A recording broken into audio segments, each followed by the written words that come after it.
সবাইকে শুভ নববর্ষ। নতুন বছরটা সবার খুব ভালো কাটুক। সকাল সকাল স্নান করে মন্দিরে চলে এসেছি, কারণ আজকে বাড়িতে পুজো রয়েছে।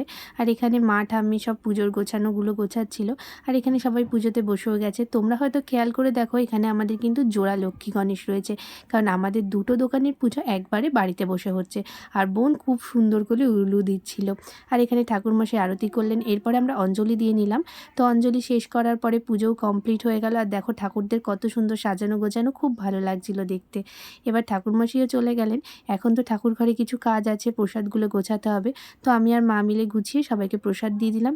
আর পুজো শেষে তো অনেক কাজ থাকে, দেখো চারিদিকের কি অবস্থা। তো এখন এগুলোকে পরিষ্কার করব। মা রয়েছে, আমি একটু মায়ের হাতে হাতে সব কিছু করে দিলাম।